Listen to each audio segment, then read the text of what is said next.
Not much. This is the story of two companies of Australian soldiers, separated by over 60 years. Their actions inextricably bound by a debt of honor.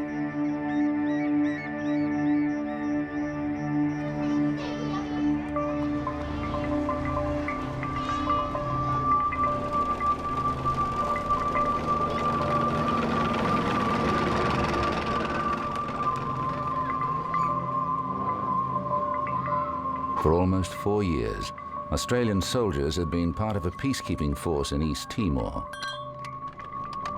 This 8-man section from 3-2 Charlie had been on active patrol for 5 months.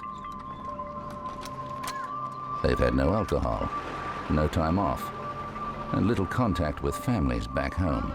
Tango 24-15, back to batters. For Ben, Kevin Wags, it's their third 6-month tour of duty.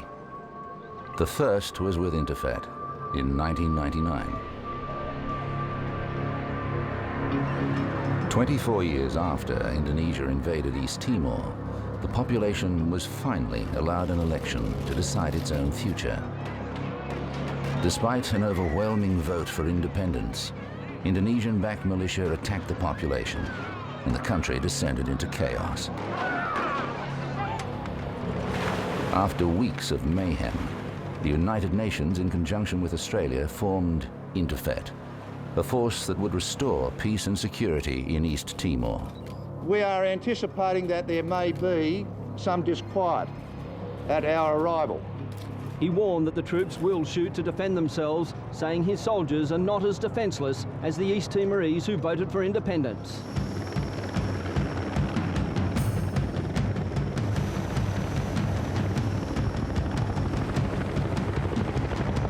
I shit myself when I first stepped off the boat. Walking through Dili, like there was just that, sense of not knowing.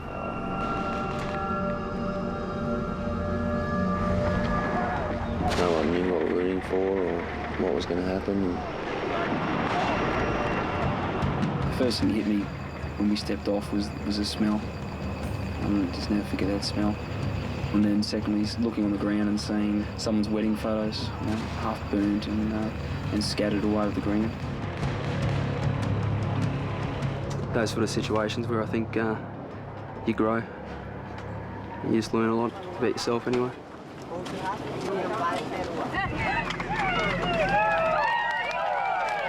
While it may have seemed that Australia was liberating this vulnerable country, in fact, the Australian Army owed a huge debt to the Timorese people.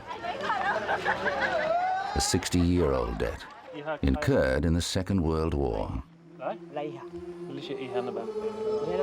What happened to the Australian soldiers on the island of Timor in the Second World War is one of the great untold stories of military history. It's a story of a tiny group of men who faced insurmountable odds, and who, with the unmatched courage of the native population, held back over 20,000 Japanese troops from Australia's doorstep. In 1999, when we were watching the unfolding of events affecting East Timor, I was looking for insights into the people, into the terrain, into the military operations, and there was this immediate leapfrog link between the army of 1999 and those magnificent men of 1942. These magnificent men of 1942 were the Second Independence, a new guerrilla-trained force. Some of the finest young Australians from all over the army were put through quite rigorous training to make them fitter, faster, more enduring, and more independent of mind.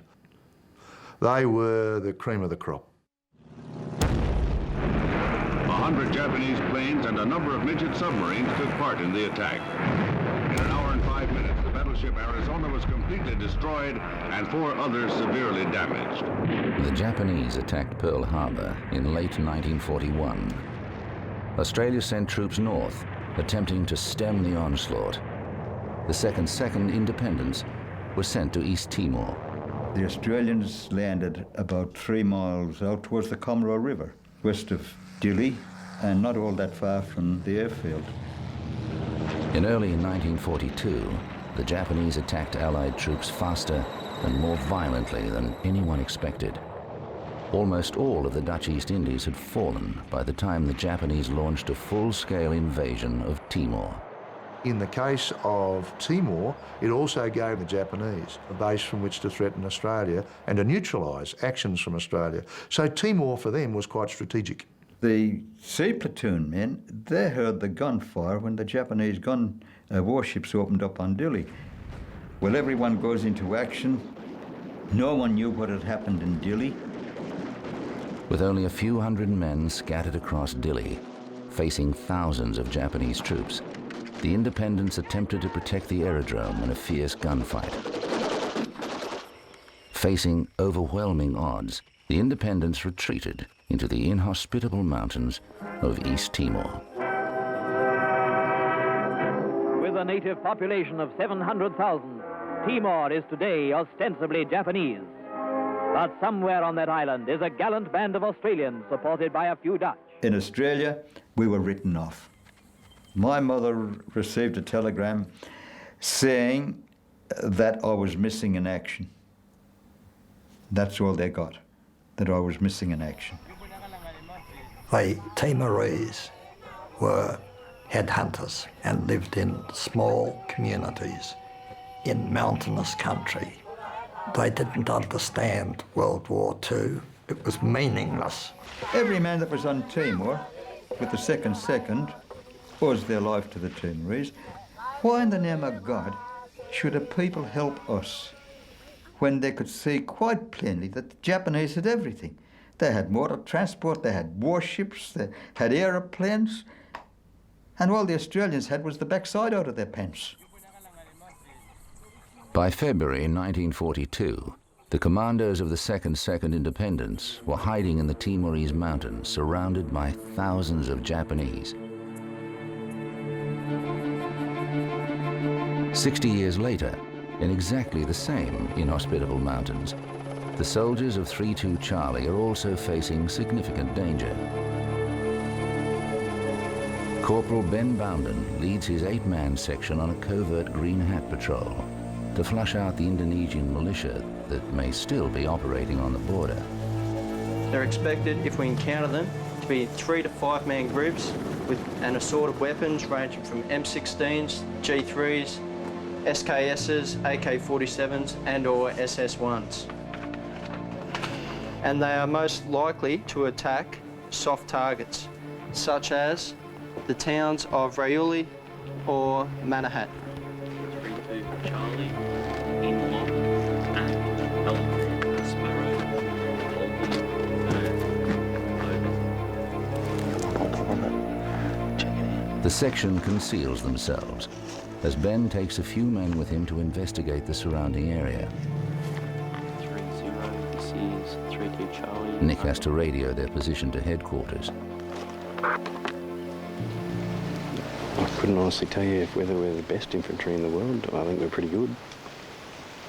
I haven't seen a lot of the other infantries at work. I mean, I've worked with the Yanks and they've got all the gear, but some of their training's not the best.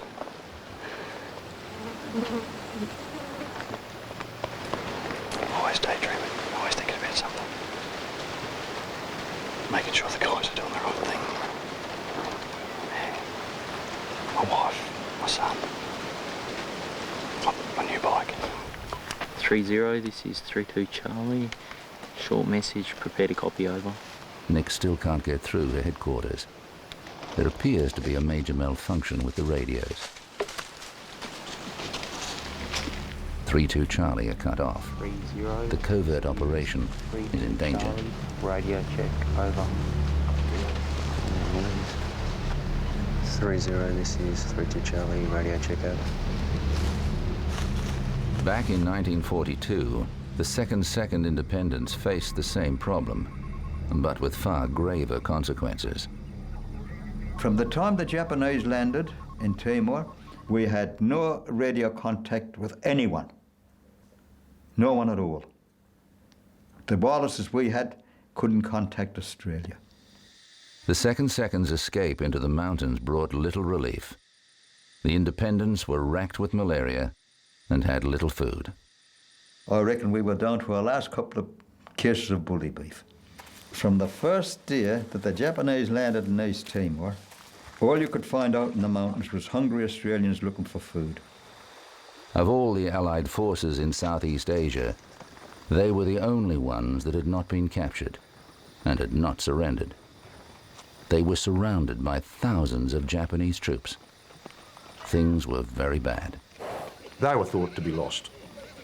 They might have been thought to have fragments and survivors trying to hide in the jungle, but I think there would have been no perception that they were operating as a coherent, aggressive military unit, giving the Japanese quite some hurry up.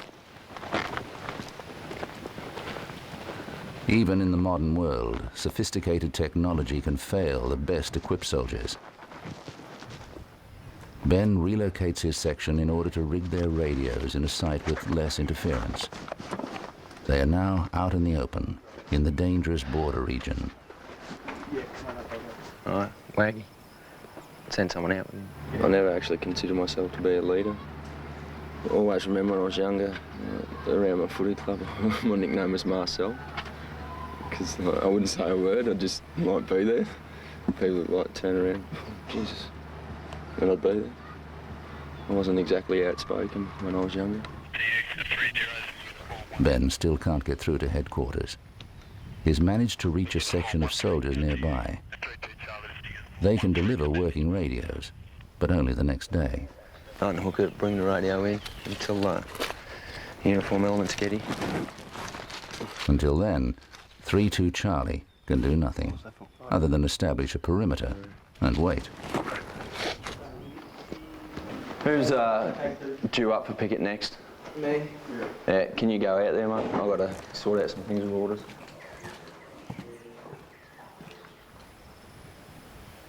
In your 6 months, you'll spend a month in one of those things, each tour, 7 days a week, 24 hours a day. And so that's equated nearly to 3 months of my life in a guard box. You're there to watch and basically provide security and information for the guys that are back there resting. And after 6 months, it's one of the hated places in the world.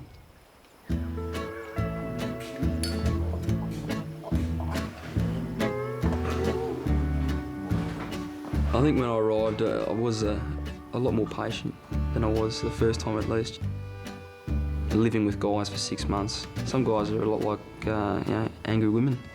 They can be very moody, and not that all women are moody, but you know what I mean. Please say yes, yeah.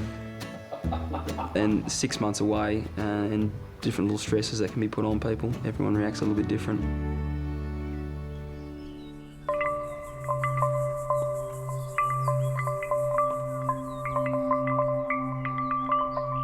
The company of 3-2 Charlie have no radios, and their covert operation has been blown. While they wait for equipment in an area where Indonesian militia have been operating, some young men and local kids are seen approaching the perimeter.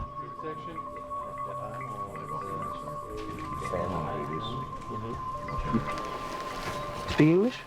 Yeah, Yes, speaking about a little. Little? Yes, yeah. little. That's nice, isn't it?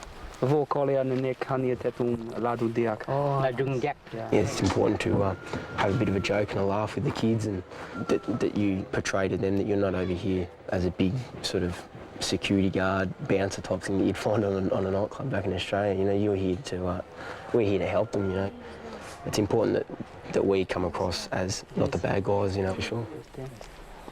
Naran Casey. Casey. And Naran Kevin. Kevin. Mr. Kevin. The Timorese were very loyal people. They would put their life at risk once they believed in you. 60 years ago, the roles between Australian soldiers and the East Timorese were exactly reversed. The men of the independents depended on the local population for their survival. and a unique bond was forged. Guerrillas can only survive if they have the support of the local community. Addition to the larder, friendly natives bring in a young croc, all alive-o, so that he'll keep, but so trussed up that he might as well be dead anyway. The practice was that each soldier would have a young East Timorese man called a criado as a sort of an offsider. And that person would guide the commando, help the commando carry his overwhelmingly heavy kit, take them to shelter, find food for them, sometimes pick them up when they were wounded and spirit them away, and sometimes cover their withdrawal, and sometimes give their lives. It was a wonderful example of simple heroism and the bond between people of vastly different cultures. Dickie walked up to me on a mountainside and said, "Me, Piggy," Piggy meaning I walk with you and become your criado. I was delighted. He at once took my pack, and he was a smiling, happy boy. And every evening, as we stopped to have a camp, the criados would get together and share their experiences.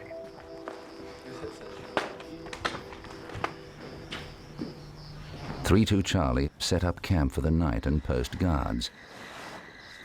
Ben saves the worst shift for himself and Casey. Kev had a dream the other night that I got eaten by a shark, and he was asking the shark to give me back, and the shark was talking to him saying, "No, you can't have him."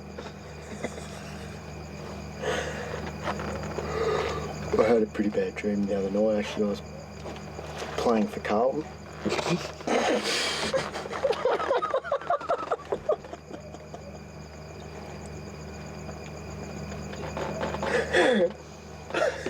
Why Carlton? You played for Richmond. That's why it was a bad dream. No, fair enough. Right, yeah. That's actually fair. No, down a bit too early. By March 1942, the Allied forces of the Dutch East Indies had surrendered to the Japanese. The Japanese in Timor sent demands to the independents hiding in the mountains that they too must surrender.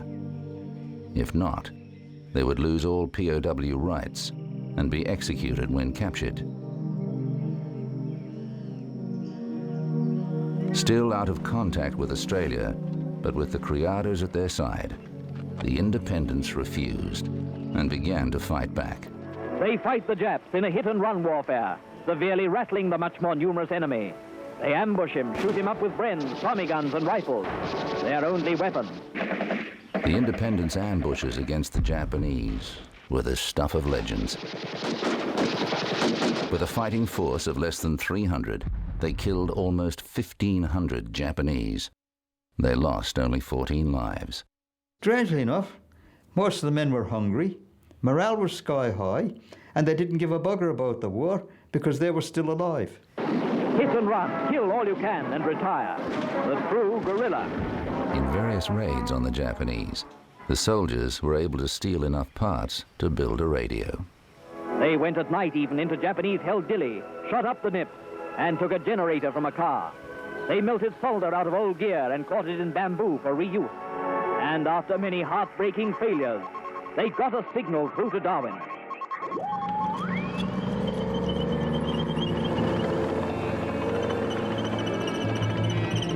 Finally, the new radios arrived for 32 Charlie. Now they can resume their covert patrol. 32 Charlie, yeah, all loud and clear. Out. Good to go. What we're doing is securing LZ, Abalone Alpha. Right, we go in, we'll provide security. Patrol from 3-1 will come in, they'll land, and we'll swap them. I know a little bit about the Australian soldiers that served over here in the Second World War. Actually, my grandfather was a couple of islands across at New Guinea. that's another great thing, you know, that we've both now served in the same part of the country. And a lot of the older folk here actually remember Australian soldiers from Second World War. So.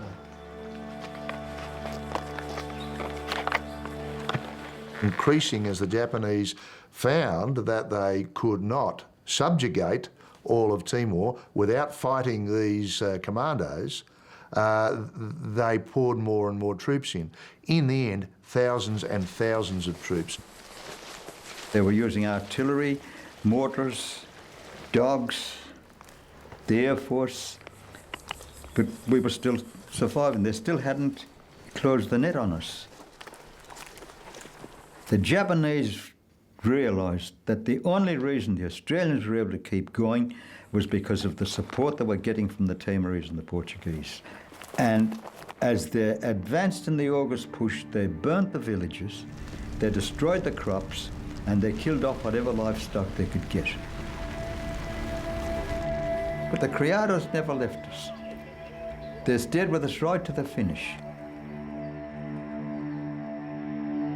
The importance of the Timorese to the survival and the success achieved by the independent companies was absolutely vital.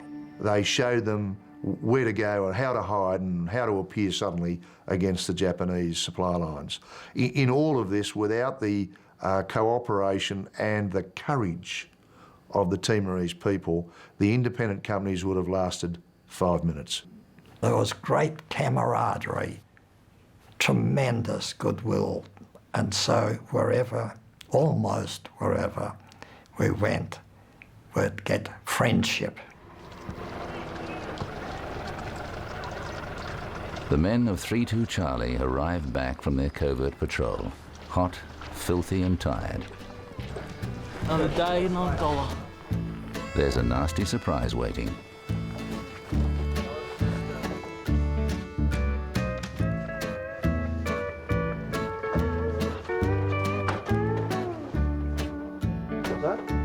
Got no water?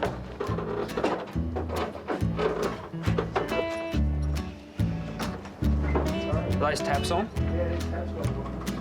Are you getting water there, Ben? No. Shampoo on. Do you have shampoo? Yeah. Can I borrow some, please? Let's see. Oh, here we go. How's it? So some demons controlling your water. Turn yours off, Nick, Casey. Sorry? Turn all your water off. Why? I want some. Well, the communal living, it's different. It's not like you can go down the road and just get away for a while because you are in a compound. Fucking hell. You shower, and everyone washes and eats and everything together, you know. It can be good and it can be bad. I mean, everyone has different habits. Some filthy and some are funny, but yeah, it's just different. No water? Yep. You're kidding. There's water now. Yeah, hot water, mate. Sorry about that. Well, what do you think, Wags? That's hairy, but it's character. I don't have a six-pack. I like to think I've got a keg. You don't intentionally sort of try and support one another, I don't think. You know, that's a bit gay, but no, you do, though. Tell me that's not this year's financial year end in June.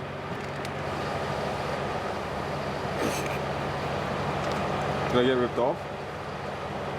Who did you get to do that? I sent it in by myself. Did you? Yeah, why? Congratulations, seeing the accountant next time, you got $33. Oh, did I? Yeah, if the guys now, they can come up and talk to either myself or Ben, and if they've got problems, then we can talk about it or try and help them out, sort things out, and you do sort of tend to lean on one another's shoulder every now and then, but yeah, a couple of group hugs and that, yeah, a bit of groping. You owe them $33. I got ripped off. You owe them $33. Oh. Kids do cook it even.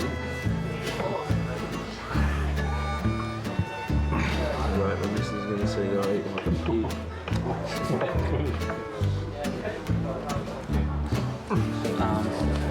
Has a rubbish run been done today? No, 4:30. They've been doing it in the afternoon now, they should.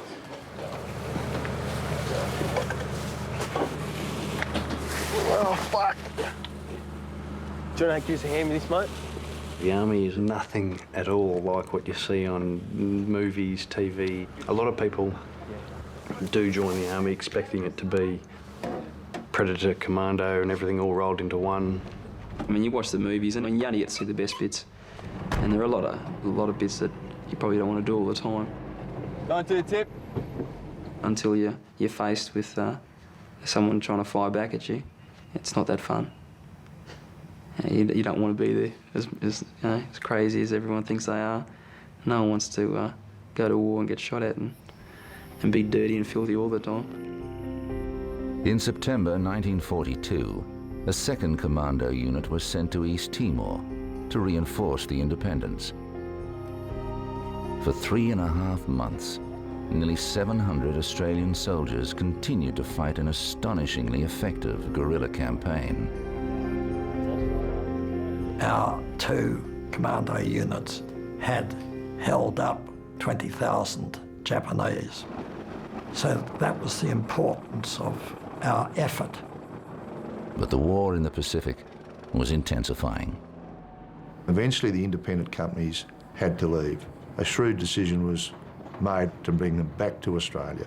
These were some of our very best soldiers, needed later in the war, and we couldn't allow them to sacrifice themselves. The independents were given almost no notice of their intended evacuation of East Timor.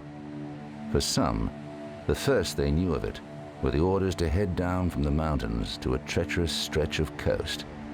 There, the ships were waiting. We were on the beach that night, and all the creators knew we were going to Australia. They were crying. The Australians were equally so.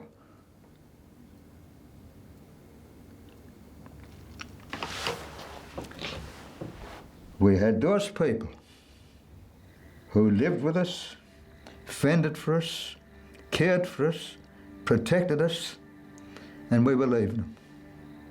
And we were perfectly well aware that we were going back to Australia with no more worries. The people we had gone in to ostensibly defend and save were going to be left at the mercy of the Japanese. And that's what happened to them.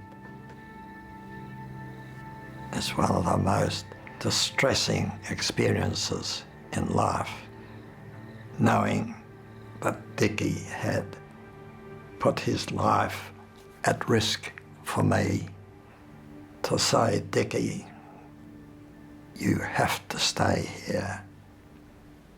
One felt so disloyal that these youngsters had helped us to survive.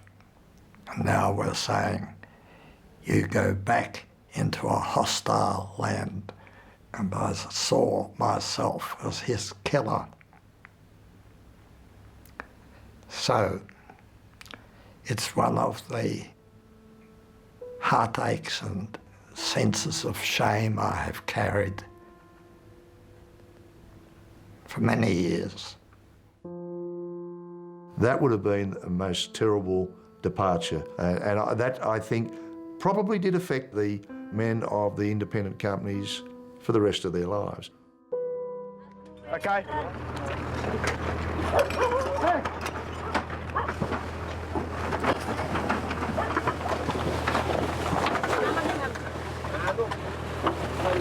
Oi! No, bring it back. Turn it back. See? Family and friends ask me what it's like over here, like how the people live, and it's hard to describe. When I sort of first got over here, I couldn't believe there was people living like this still. There's people scrounging through your rubbish, trying to find a meal. You know, it's a real eye-opener, especially for a young bloke like myself, you know, 20, 23. Most 23-year-olds back in Australia, you know, wouldn't dream of seeing something like this. The longer you're over here, obviously, that you get used to it, but it's not until you get back to Australia that you actually know how it's affected you.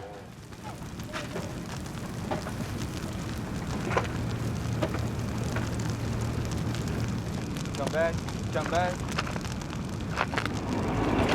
We learn to appreciate where we come from by looking at these guys. We really don't know how fortunate we are yet. That's good.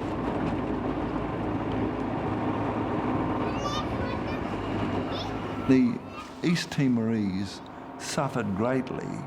I mean, you just imagine something like 40,000 of them either were killed or died of starvation because of Japanese action during their occupation.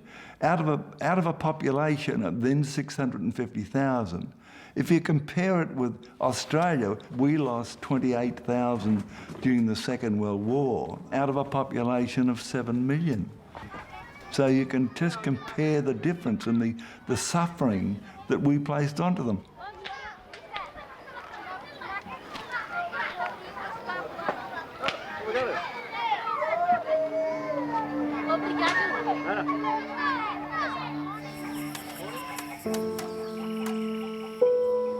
The men who fought in East Timor in the Second World War were haunted by their experiences. Many diggers felt they'd abandoned the very people who'd ensured their survival. All of us in the second believed they had an obligation. They still felt what they owed the Timorese people. In fact, so much so that in 1990 we set up a special fund, the East Timor Fund, and we have sent bundles and bundles of aid into East Timor. We've raised at least $50,000 from amongst ourselves, and we're a diminishing community. 3-2 Charlie carry out another of their peacekeeping tasks. This time as part of a United Nations Blue Hat Patrol. The purpose of a Blue Hat Patrol was to get out there and provide information and get information from the locals, to let them see us and for us to get out there and get amongst them, and just so we can still get a feel for the community, so we can report back and they can build the bigger picture that we never get to see. We'd have a certain task, and that might be to hand out these pamphlets or to gather this information, find this person. Just depends on the patrol. Hey! Because some guys put on this big, tough army front, and they think that's what they want to see, whereas I think they just want a bit of compassion and a bit of respect. I think you've got to give them a respect because it's their country and you're in their village. Everyone likes to be happy and safe, and they're very resilient, and a lot of guys respect that more than anything else, because a lot of them have seen more action than anyone here in the army ever will. Sira Haredia, Timor Haretira Diaclo, we Loronto, Australia, Tamagora. Hori Uluk Nian, Karanian, To, Dalatulune, Hanesandi, La Hanesandi, La Halamal Pitu Timor. Setiap tambah hari Amidia, Setumai, Simua Media, hari Amidia, la halo asa la hirus, la ia ida be halo hanesa amiasa. Amiasa la, sirmus hari dia. Sir hari dia. When we left, the Australian Air Force dropped leaflets saying, "We will remember you." And a few months after our departure, the Japanese slaughtered 40,000 Timorese for having helped Australia. After the end of World War II, the Portuguese resumed colonial rule in East Timor. In the mid-1970s, Portugal allowed the East Timorese to form political parties. Fighting between two parties, Fretland and UDT, broke out in 1975, and the Portuguese withdrew from the country. Fretland declared Timorese independence in November 1975. 2 weeks later, there was a full-scale invasion of East Timor by Indonesia.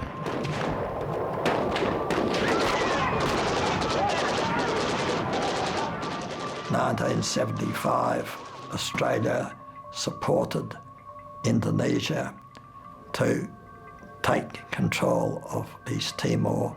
You can imagine my emotion. Horror, disgust, shame, great shame. I was an Australian and my country was betraying the Timorese. I mean, the East Timorese are very firmly convinced that the Australians would help them if there was an Indonesian invasion, because they'd provided such support and risked so much and suffered so much because the Australians had gone in there in the Second World War. East Timor endured Indonesian military rule for the next 25 years. Hundreds of thousands of people were displaced, and an estimated 250,000 of the population killed.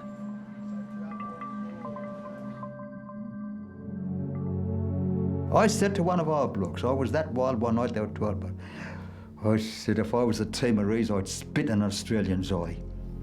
I don't think that Australia really paid their debt to the courage of those people. They didn't even try to analyse it. It's easy to send people off to war, but you to try to get governments to give justice and remunerations to former servicemen. So why would they think greatly about the East Timorese? I mean, governments are pretty callous.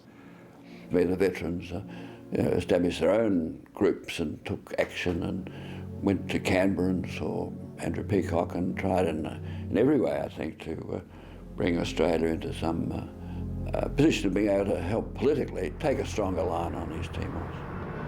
Some of the veterans remained passionate advocates for Timorese independence for decades. For them, watching the Australian Army enter the country in 1999 was partial payment of a debt of honour. I was proud of them to see that the Australians were being the major international party to come in. Gave me pride.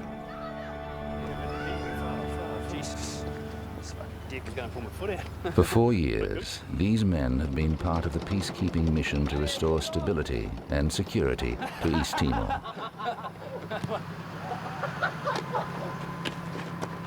It's interesting when guys go back on their leave after sort of being over here for a little while. Your attitude change towards Australia. I don't think people realise how it does affect us. When you come over here and you see these people, how happy they are. Yet we go back to Australia and there's people worried about not finding a car park at the local shopping centre. You know, it's just something so small, and it just really does. It sort of gets on your nerves a bit. One of the most endearing characteristics of Australian servicemen and women is that they will look to understand and empathise with the people amongst whom they're operating. And certainly on all peace operations, we urge our young men and women to get out amongst the community, to understand them and to behave in an affectionate and sensitive way towards them. We urge that, but we don't need to. It's in the nature of Australians. And I think there was this special quotient in that relationship in East Timor because all of our young people understood that these people had given so much, supporting their actual or spiritual fathers and grandfathers back then in 1942. This ball, is it?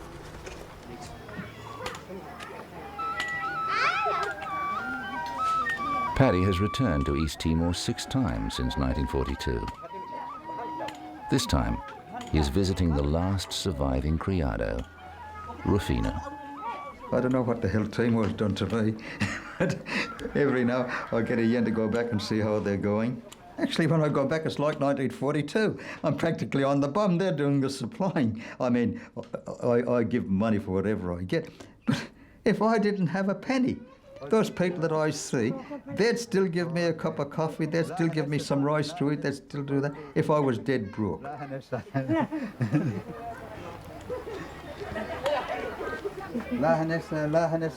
But the strange thing is, their children knows the story.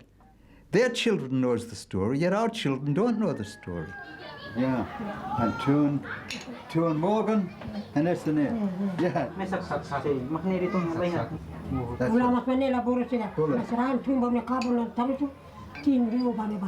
Yeah. Timor was a unique experience. Most of us did not believe that we'd see Australia again. The fact that we did, and we had such loyalty and fun. Yes. Life was raw, but so loyal. I suppose I was most clearly reminded of the bond when we commemorated Remembrance Day on the 11th of November 99 up on the heights overlooking Dili. A multinational representative group gathered, including a dear old man, a criado. I found this man standing in the audience and asked him would he stand with me symbolically, and he said, but I have no wreath. I said, well, share my wreath. And together we went up and laid the wreath at the memorial to the independent companies on those heights overlooking Dili. And then as he and I moved back, we got to a pothole in the road, quite a big pothole. And I stopped so that this dear old man would not stumble into the hole. He looked and he nodded to me, leapt over the hole and then offered me his hand. Here was an 85-year-old criado giving this Australian a hand in his country, just as he had done nearly 60 years before. Loro